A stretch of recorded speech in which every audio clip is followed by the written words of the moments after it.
ការជួបប្រទេសនឹងសេរីល្អចំពោះជីវិតរបស់យើងម្នាក់ៗគឺធ្វើឲ្យយើងមានភាពអស្ចារ្យចំពោះអ្វីដែលបានកើតឡើងហើយពេលខ្លះការដែលបានកើតឡើងនឹងធ្វើឲ្យយើងមើលមកខ្លួនឯងថាយើងពិតជាទូចតាចចំពោះអ្វីដែលបានកើតឡើងជាពិសេសសេរីល្អរបស់ព្រះដែលបានលេចឡើងចំពោះមនុស្សធ្វើឲ្យយើងបានអស្ចារ្យស្ងើចសរសើរចំពោះសេរីល្អទ្រង់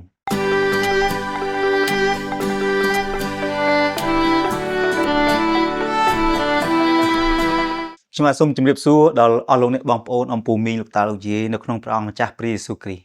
ខ្ញុំបាទឈ្មោះធឿតជានជាគ្រូគង្វាលបម្រើព្រះអង្គនៅក្នុងប្រទេសកម្ពុជា Channel YouTube នេះនៅទីនេះ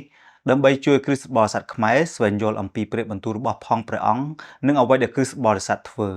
នៅថ្ងៃនេះយើងបន្តស៊េរីរបស់យើងអំពីលក្ខណៈសម្បត្តិរបស់ផងព្រះគឺជាលក្ខណៈសម្បត្តិចុងក្រោយដែលយើងនឹងបន្តរៀនជាមួយគ្នាគឺជាសេរីល្អការដែលមនុស្សយើងបានពណ៌នាអំពីទីកន្លែងដែលពួកគេទៅគេបានចែកចាយអំពីសេរីលម្អនៅកន្លែងណាមួយដែលគេបានឃើញគេបានប្រាប់ថានោះជាការអស្ចារ្យតួយ៉ាងដូចជាការដែលទៅឃើញព្រះរាជដំណាក់របស់ស្ដេចវាំងរបស់ស្ដេចដែលមានពោពេញទៅដោយសេរីលម្អមាសត្បូងពេជ្រផ្សេងជាពិសេសយើងឃើញបល្ល័ង្ករបស់ស្ដេចដែលពោពេញទៅដោយសេរីលម្អដែលធ្វើឲ្យយើងមានការអស្ចារ្យព្រះនាមរបស់ស្ដេចនោះឬក៏ស្នាព្រះហស្ថរបស់ស្ដេចនោះដែលយើងអស្ចារ្យឬក៏អ្នកដែលមានភាពរុងរឿងមានទ្រព្យសម្បត្តិច្រើនគេរស់នៅក្នុងអគារដែលមានទំហំធំហើយស្កឹមស្កៃឬក៏យើងឃើញទឹកជ្រោះដែលហូរធ្លាក់ពីលើទីខ្ពស់បាចសាច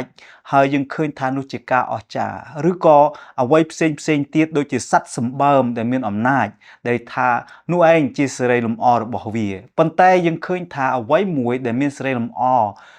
នៅលើផែនដីនេះมันអាចប្រៀបផ្ទឹមបានគឺជាសេរីលម្អរបស់ផងព្រះដែលយើងមិនអាចរកសេរីលម្អណានៅក្រោមមេឃនេះទៅប្រៀបផ្ទឹមនឹងរបស់ផងទ្រង់បាននោះទេពីព្រោះទ្រង់ធំជាងគេល្អជាងគេស្អាតជាងគេគម្ពីរទំនុករំកើងចំពោះ19ខ1បរិយាយអំពីសេរីល្អរបស់ផងព្រះថាតែមេឃសម្ដែងពីសេរីល្អនៃព្រះហើយលំហអាកាសក៏បង្ហាញពីការដែលព្រះហស្ថទ្រង់ធ្វើស្នាព្រះហស្ថរបស់ផងព្រះគ្មានដៃមនុស្សណាទៅធ្វើដូចនឹងស្នាព្រះហស្ថរបស់ទ្រង់បានឡើយពីព្រោះទ្រង់បានព្យួរផ្កាយនៅលើមេឃដែលគ្មានខ្សែបន្តោងឬក៏តម្កល់នៅលើអ្វីមួយនោះទេពេលដែលយើងបានមើលឃើញផ្កាយនោះគឺជាសេរីល្អរបស់ផងព្រះដែលទ្រង់បានបន្សល់បង្ហាញដល់ភ្នែកមនុស្សហើយមនុស្សបានស្ញប់ស្ញែងចំពោះសេរីល្អនោះដែលគ្មានអ្នកណាប្រដូចទ្រង់នោះទេអរលោកអ្នកបងប្អូននៅពេលដែលយើងនិយាយអំពីសេរីលម្អរបស់ផងព្រះគឺជាភាពមួយដែលយើងមិនអាចប្រៀបផ្ទឹមនឹងរបស់របរផ្សេងដែលយើងឃើញនៅលើផែនដីនេះបាននោះទេចំពោះអ្វីដែលស្ដេចដាវីតបានពណ៌នាចំពោះរាជអ៊ីស្រាអែលអំពីលក្ខណៈសម្បត្តិរបស់ផងព្រះនៅក្នុងព្រះគម្ពីរ1របាក្សត្រចំពុក29ខ10ដល់ខ11បានមានបន្ទូលថាហេតុនោះដាវីតទ្រង់ក៏បង្គំទូលដល់ព្រះយេហូវ៉ានៅចំពោះជំនុំទាំងអស់គ្នាថាអរព្រះយេហូវ៉ាជាព្រះនៃអ៊ីស្រាអែលអាយកោយើងរាល់គ្នាអើយសូមឲ្យទ្រង់បានព្រះពរនៅអកលជានិច្ចអរព្រះយេហូវ៉ាអើយភាពធំដ៏ធំឧត្តមនិងប្រជាស្ដាសេរីលម្អជ័យជំនះនិងដេជនុភាពនោះសុទ្ធតែជារបស់ផងទ្រង់ត្បិតគ្រប់ទាំងអស់ដែលនៅលើមេឃនិងនៅផែនដីជារបស់ផងទ្រង់អរព្រះយេហូវ៉ាអើយរាជនេះក៏ជារបស់ផងទ្រង់ដែរហើយទ្រង់បានតម្កើងឡើងជាប្រធានលើទាំងអស់អរលោកអ្នកបងប្អូនស្ដេចដាវីតបានមានបន្ទូលពរនាអំពីលក្ខណៈសម្បត្តិរបស់ផងព្រះពីសេរីល្អរបស់ផងព្រះថាអ្វីដែលនៅលើមេឃហើយនឹងផែនដីគឺសុទ្ធតែជារបស់ផងព្រះអង្គអ្វីដែលអស្ចារ្យទៅទៀតនោះទ្រង់បានឲ្យតម្លៃនៅសេរីល្អរបស់ផងព្រះតំណែងរបស់ផងព្រះថាព្រះអង្គទ្រង់ជាប្រធានលើទាំងអស់គ្មានអ្នកណាដែលធំជាងព្រះអង្គនោះទេនេះជាអ្វីដែលស្ដេចដាវីតបានបរិយាយនៅក្នុងព្រះគម្ពីរនៅចំពោះមុខរាជរបស់អ៊ីស្រាអែលផងដែរសេរីលម្អរបស់ផងព្រះគ្មានអ្នកណាមានអំណាចដកចេញពីព្រះអង្គបាននោះទេពីព្រោះទ្រង់គ្មានអាណត្តិដើម្បីនឹងបញ្ចប់ឬព្រះអង្គគ្មានសេចក្តីស្លាប់ប្រឈមដើម្បីធ្វើឲ្យទ្រង់ភ័យនោះទេគ្មានអ្នកណាអាចចូលទៅចំពោះព្រះបានដោយមុខនឹងមុខបាននោះឡើយ ហើយថ្ងៃមួយលោកម៉ូសេបាននិយាយសុំឲ្យព្រះទ្រង់បានបង្ហាញសេរីល្អរបស់ផងព្រះអង្គពីព្រោះលោកម៉ូសេចង់ឃើញសេរីលម្អរបស់ផងព្រះអង្គយើងឃើញថាអ្វីដែលទ្រង់បានដែលម៉ូសេបានពរនាឬក៏បានឆ្លើយឆ្លងគ្នានឹងព្រះដ៏ជាព្រះយេហូវ៉ានោះគឺនៅក្នុងព្រះគម្ពីរនេះខុមណាំងចំពុក18និងចំពុក31ខ18និងខ19បានមានបន្ទូលដូចនេះថាលោកទូលឆ្លើយថាសូមទ្រង់មេត្តាបើកឲ្យទូលបង្គំឃើញសេរីល្អទ្រង់ផងរួចទ្រង់មានបន្ទូលតបថាអញនឹងឲ្យអស់ទាំងសេចក្តីសប្បុរសរបស់អញដើរកាត់នៅមុខឯងព្រមទាំងប្រកាសពីព្រះនាមយេហូវ៉ានៅមុខឯងផងអញនឹងប្រោះដល់អ្នកណាដែលអញចង់ប្រោះ